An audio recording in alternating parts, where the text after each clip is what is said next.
The Colossus is looking for a new world to call home, but no place is safe.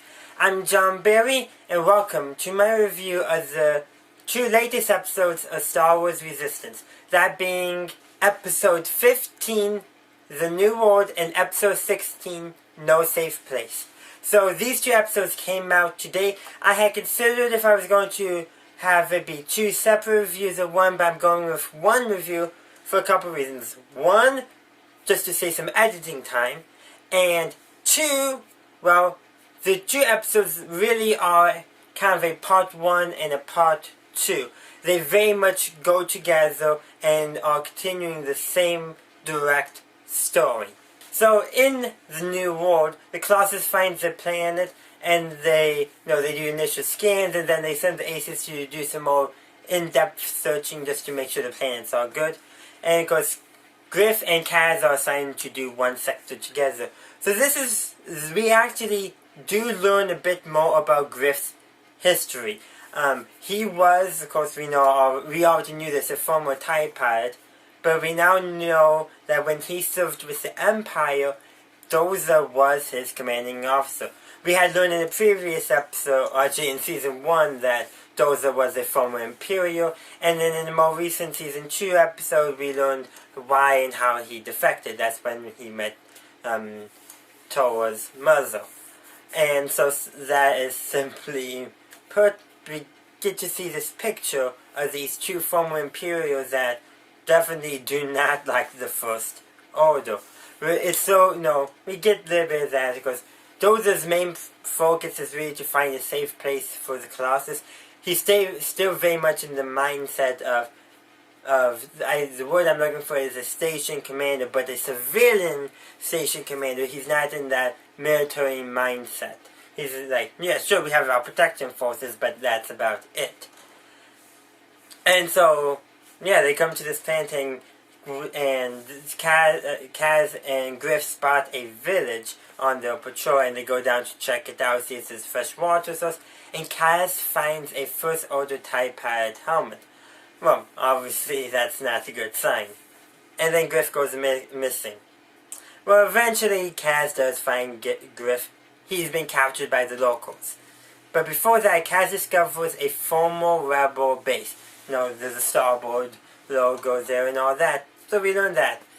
And then, of course, Kaz is like, more like, the Colossus shouldn't stay here because the First Order is more likely to find it now. Not only was there a TIE fighter pilot, but from a rebel base, and if the First Order has a listing of those, not good. And actually that makes sense that they'll, go into locations of former rebel bases. Because, like, the idea is, why doesn't the Resistance across the board just hide out where the rebels used to hide out? Why are they looking for new bases?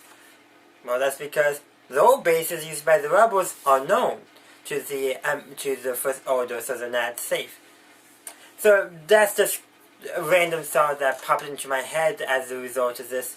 But yeah, at the end of the episode, I do just want to jump ahead. Kaz decides, he's going to go join a proper resistance, so that's actively fighting against the First Order. But, well, when he's leaving the plane, he discovers a probe, and that disables his ship, and of course he needs to get it started. Before he even considers leaving again, he's like, I need to go tell the Colossus because the First Order is probably coming. And they come.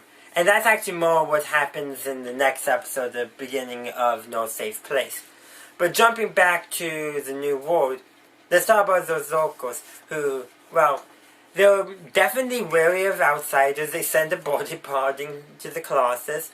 Of course, the old receptor droids come as the first wave of security, and hopefully Niku can repair the B-1 again, because I want him repaired. Probably so, we just don't, but I like that continuity from the mutiny, that these battle droids are now a part of the Colossus' security force. Thankfully, Kaz is able to, when he's with the native population, he's able to convince them that there's no threat when he gives a little bit of medicine to an injured native, and the native heals, and the queen of the natives realizes that these are good people. These are not the bad people. That's very much simplifying it. And also, they make fun of how you often see when somebody is speaking to somebody who speaks a different language and they speak super slowly. And then the queen's like, just in perfect basic response, like, and Kazakh, so sorry, I didn't realize you could understand me. And, yeah. And actually, I do want to say, speaking slowly when speaking to someone who's not a native, who you know for sure doesn't speak or understand your language, actually does make some sense because it allows them to hear the sounds better, because, you know, those sounds that native speakers, they can pick up super easily, but non-natives need a little more concentration.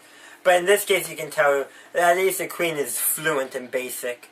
Probably because of interactions with the Rebel Alliance is my guess. But just, I did kind of like how they kind of made fun of how people talk super slowly when they meet somebody and that they don't think understands their language. So I did kind of like how they made fun of that. But yeah, everything ends up good. No, diplomacy, there's a conflict, but diplomacy ends up working in the end. And the Colossus gives the natives some medical supplies. Probably not food, but definitely medical supplies to help heal their injured from when the First Order bombed their village. That's pretty much the episode, and Kaz, of course, as I said earlier, decides to leave to join a proper resistance, so because after seeing the bombed village and all that, he realizes that he can't just stay put, that he needs to be in the fight. But things change because the fireball gets damaged and he has to, go back to the Colossus. Probably for I would say 2 reasons. Not only to warn the Colossus, which is his main reason, but he didn't say it outright, but the fireball needs repairs. But the First Order shows up, and of course Tam is there, so we get Tam. And she is one of the TIE Fighter pilots in this engagement. And, well, the engagement goes on, so we got the Aces, and Kaz is piloting Yeager's ship because the fireball is not in a state to fly. And what was I looking for? I just lost my train of thought. And of course, together are the Aces, and the natives are also there helping out there on their flying creatures, and they jump down their electrical spears and they just, staffs, whatever you want to call them, to stab them into the TIE fighters and takes them down. And we actually get to see TIE bombers, First Order TIE bombers in this episode, which I think is kind of neat. The wings are pointed outwards. They kind of remind me of, if you've seen The Mandalorian in the last episode, we see a TIE fighter with folding wings and how the wings fold. Kind of like that, but not all the way folding.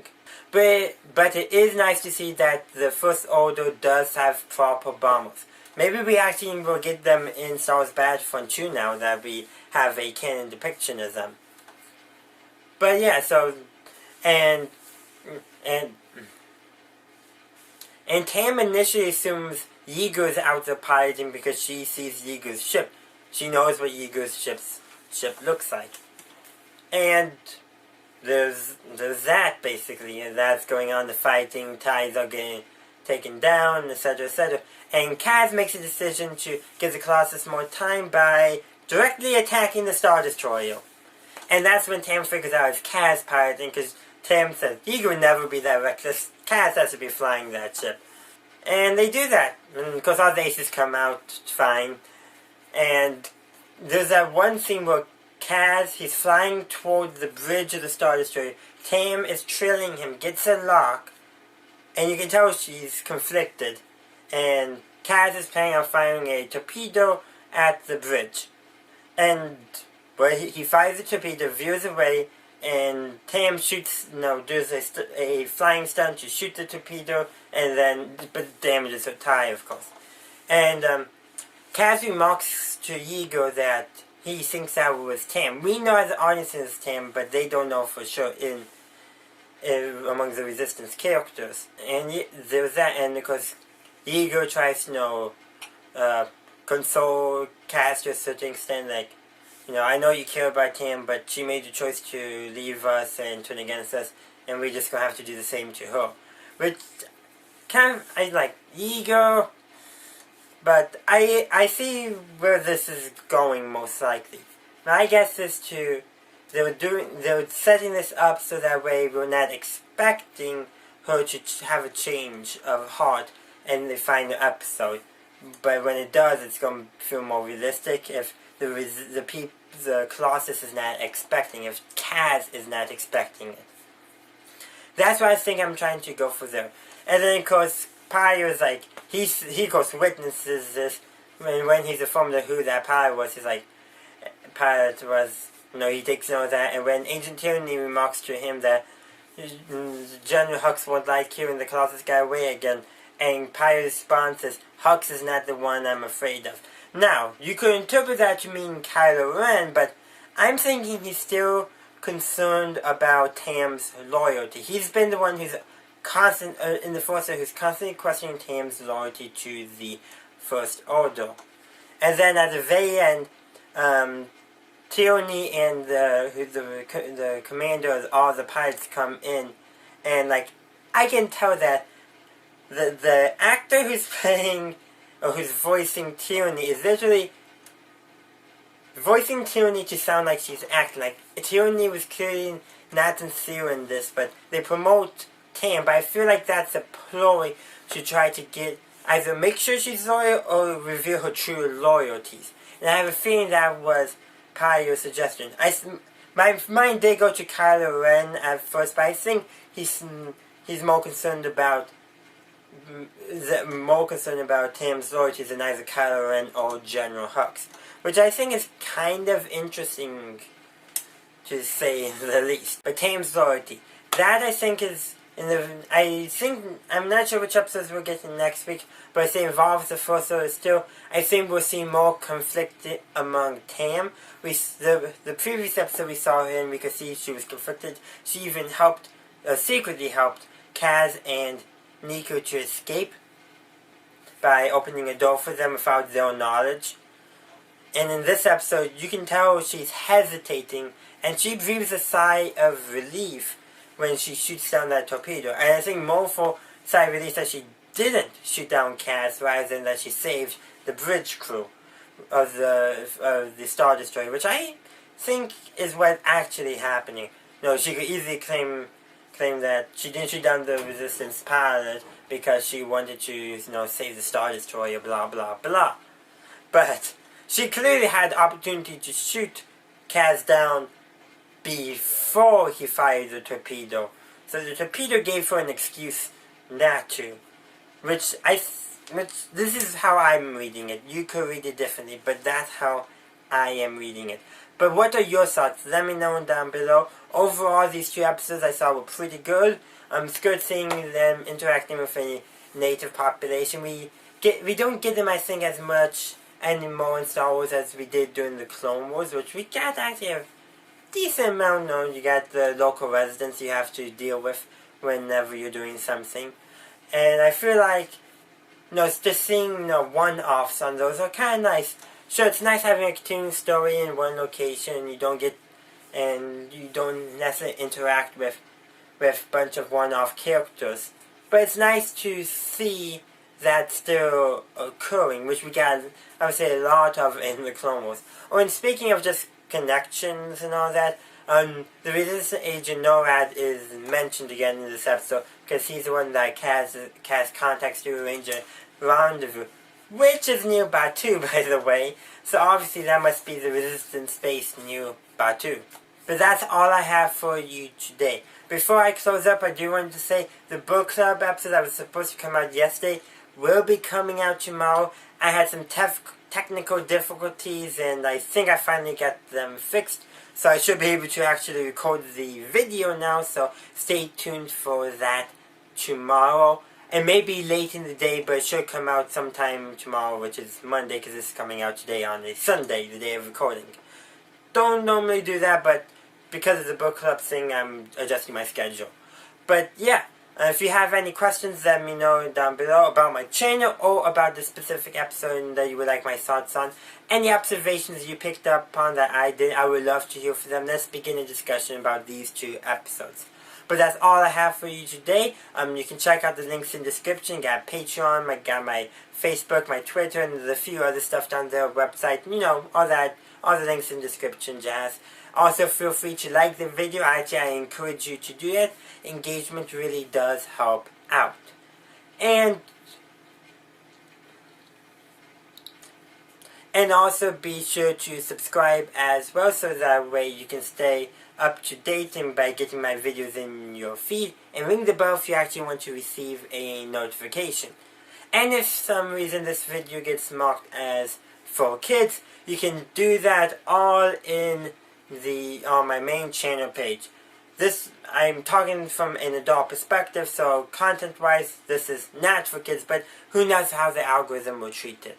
But anyhow, thanks for watching, and as always, have a good day, a good night, wherever you are. May the force be with you, always.